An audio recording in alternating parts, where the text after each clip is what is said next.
Hey, they are a part of what we know as the greatest generation on the way. The high-flying heroes are back in action again today for the Air Force Academy graduation. More on this nostalgic day is coming up next. Hang on.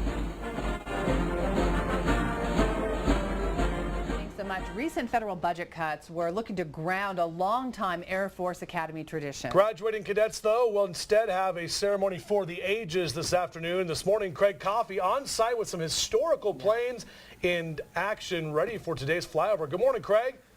Kimberly and Justin, that is right. Good morning to you. Today is going to be something special. I'll tell you what, we are here now at the National Museum of World War II Aviation, located right here in the Springs, right near the airport here. And with us, this is Bill Clares. Good morning to you. Good morning, Craig. How are you? So, good thanks. Tell us now today, special day, you're going to get these heroes of World War II, these high-flying heroes, up in action. What does it take to get these planes going? It's a lot. You know, we've been honored to have the Texas Flying Legends come in, bring 7 aircraft for the Academy Flyover. We've got the 2 airplanes here for the museum, 2 of the 4 that fly. And it's a continual deal, you know, bringing them out here. They're 65 years old, and you're just honored to be able to have them flying and be able to get them out for the graduation. Now, we know the tradition, what the Thunderbirds do, flying over the graduation today. What is so special about these planes, and what are these planes going to bring to the ceremony? Well, you got to remember, this is the grassroots. This is before the Air Force. This is the Army Air Corps. So you go back to the Academy, you go back to the Air Force, and you're looking at what they started from. Right. So all of these aircraft, you know, were at the beginning or at the end of the war, and then when they started forming the Air Force, this is what they were all flying. You certainly attract attention, I'm sure, when they're sitting down on the tarmac, or they're flying around, as they have been. You have been the last few days here. Do you think the cadets will appreciate what's going on today? It's phenomenal. When this was announced, you cannot believe the families, the cadets that sent emails, letters of support.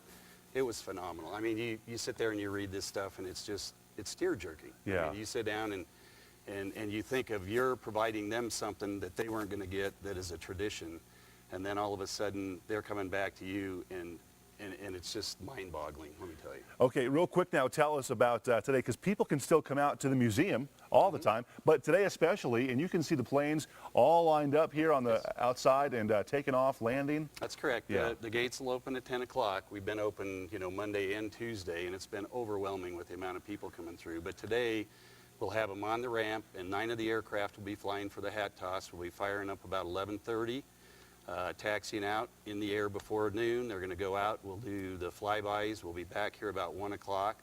So we'll be doing some flybys, landing, and then the Texas Legends will be leaving in about an hour and a half after that. So they'll be firing back up and going again. So if you want to see World War II airplanes, this is the place. Yeah, there is a lot to see, guys. Again, today, something very, very special for those cadets graduating this morning. So that's it for now. We're going to have more on the way coming up. We're going to talk to the Texas Flying Legends. Also, a U.S. Congressman is here. He's flying one of these planes today, too. We'll talk to him. It's all coming up. Back to you guys. So great to see those planes up close. I know. You know? I've seen them fly around, man, and it's really cool. So, Craig, good stuff out there. We'll check in a little bit. Taking us behind the scenes this morning.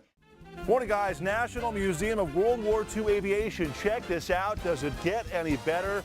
They helped create the world as we know it today. On the way, more on these special planes and their Air Force graduation debut today. Coming up.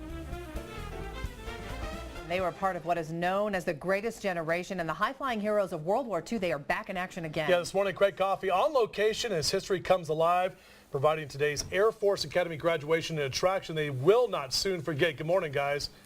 Morning, guys. That's exactly right. A special day for sure here today for the cadets in the latest class of the Air Force Academy graduation. We are here today at the National Museum of World War II Aviation, located right here in the Springs. It's such a tremendous sight to see and relive this history here, the stories.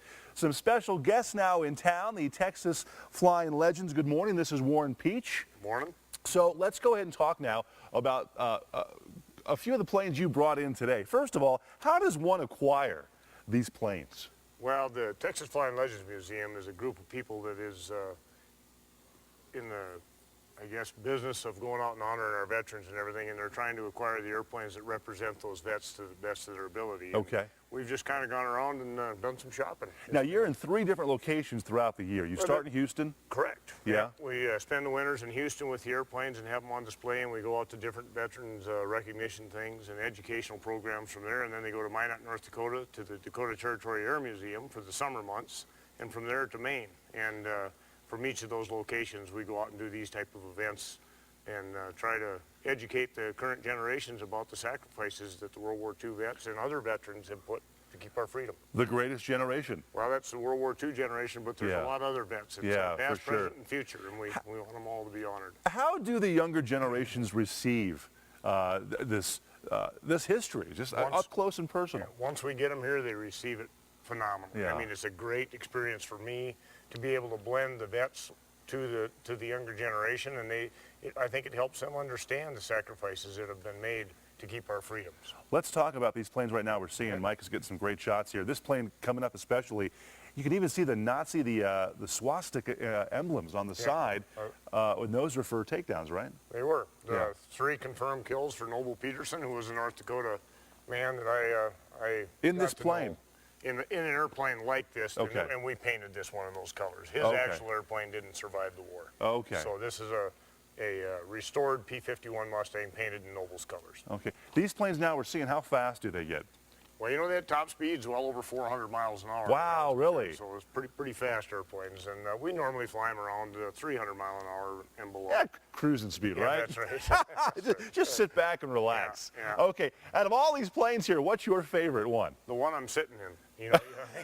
Okay. Yeah, they're all great. And which one are you flying today? Today I'll be flying the P-40 Warhawk. It's on the other side of the Wildcat here with Okay. the Aleutian Tiger head on it. We'll see that later on, so we know when we see that plane, that's going to be you up in the plane, It'd yeah? be my pleasure to show it to you. Okay, well, it's great to have you in town again today.